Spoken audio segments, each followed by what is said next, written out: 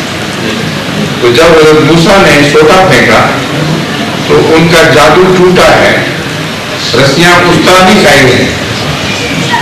اللہ تعالیٰ فرماتا ہے جو انہوں نے بناوٹ کی تھی اس کو کھا گیا سوٹا, اور بناوٹ جو تھی وہ آنکھوں پر اثر انداز تھی. تو اچانک وہ سانپ رسیاں بن گئے جو ان کی اصلی حالت تھی.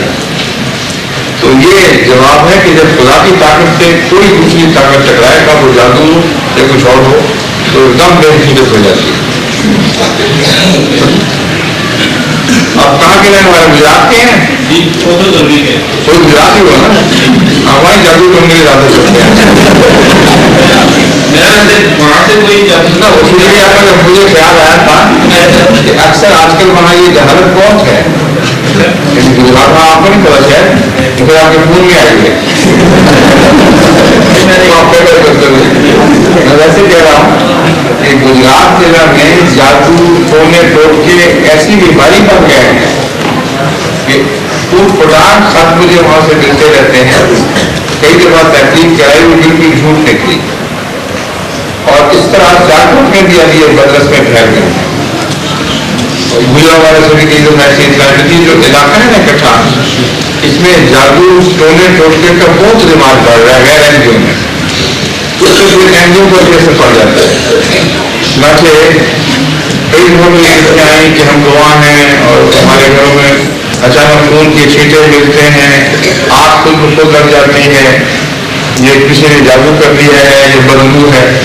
میں نے جب ناز صاحب اسلام ارشاد اور مریامہ کو لکھا کہ آپ ایک وفد بھیجوائیں انٹیلیجنٹ آدمیوں کا جو تحقیق کریں پوری طرح, تو ہر دفعہ ثابت ہوا کہ گھر کا کوئی شخص شرارت کر رہا تھا یا کوئی محلے والا شرارت کر رہا تھا, وہ پکڑا گیا. تو جن کا دل چاہتا ہے ماننے کو, تو ساتھ لے گئے داستان کے لیے ذرا خوبصورت بنانے کے لیے اپنی طرف سے بھی کچھ چھینٹے اور شامل کر دیں. ان معاملوں میں جادو کی کوئی حقیقت نہیں, فضول باتیں. یہ رسم و رواج ہے جو قوموں کے کردار کو تباہ کر دیتے ہیں. لیکن مسپرزم کی طاقت اپنی جگہ مسلم ہے. مغربی دنیا میں بھی مسلم ہے, مشرق میں بھی مسلم ہے. اس کے غلط استعمال سے نقصان ہو سکتا ہے. کیونکہ حضرت مسیح علیہ السلام دعویٰ نبوت سے پہلے جب اللہ نے آپ کو ابھی مشن پہ مقرر نہیں فرمایا تھا, ایک بزرگ صوفی احمد جان صاحب سے ملنے گئے جن کی بزرگی اور نیکی اور تقویٰ کا بڑا شعلہ تھا. اس سے حضرت مسیح علیہ السلام نے پوچھا کہ آپ جو بہت عبادت کرتے ہیں اور بہت سی ریاستیں کرتے ہیں, تو آپ نے کیا پایا, مجھے بھی بتائیں. تو انہوں نے جواب دیا کہ وہ دیکھو سامنے مسجد کے دیواریں ضروری نہیں کہ ان کے بعد میں چھوٹی چھوٹی ہوتی ہیں, باہر بازار نظر آ رہا تھا. آپ نے فرمایا وہ جو آدمی چل رہا ہے بازار میں, اگر میں اس کی طرف توجہ کروں تو فوراً زمین پر گر کے مچھلی کی طاقت ہے. یہ مجھے ریاضت سے طاقت ملی. حضرت مسیح علیہ السلام نے فرمایا کہ اس سے بنی نوع انسان کو کیا فائدہ پہنچے. اسی وقت انہوں نے توبہ کی, استغفار کی, اور سمجھ گئے کہ یہ اللہ کا وہ بندہ ہے جو اس زمانے کا امام بننے کا ہے. یعنی طاقتوں کو بھلائی کے لیے استعمال کرو, بدی کے لیے استعمال نہ کرو. انہیں کا یہ شعر ہے کہ ہم مریضوں کی ہے تم ہی پہ نظر, تم مسیحا بنو خدا کے لیے. حضرت رسول اللہ نے ابھی دعویٰ نہیں کیا تھا، لیکن اللہ نے ان کو فراست بخشی تھی اور انہوں نے صوفیہ جان صاحب نے انہوں نے پہچان لیا اور نصیحت کی اپنی اولاد کو کہ جب یہ وسیع بنے گا تو اس کو مان لینا. افسوس کہ اکثر اولاد ان کی ضائع ہو گئی، لیکن کچھ ان میں سے خدا کے فضل سے ایم کو قبول کر گئے. ان میں جماعت کے اندر کافی مشہور نام ہیں سراج الدین صاحب اور منظور صاحب، منظور صاحب حضرت اماں جی حضرت مسیح اکبر کی جو بیگم تھی وہ بھی آپ کی بیٹی تھی یا نواسی بیٹی تھی؟ بیٹی تھی. ان کی اولاد کو بہتوں کو اللہ کی مدد سے ہدایت نصیب ہو گئی. تو اصل چیز ہے طاقتیں تو خدا نے دی ہیں، قسمت کی نہیں ہے. بنیادی بات ہے کہ ان طاقتوں کا اچھا استعمال ہونا چاہیے، بد استعمال نہیں ہونا چاہیے.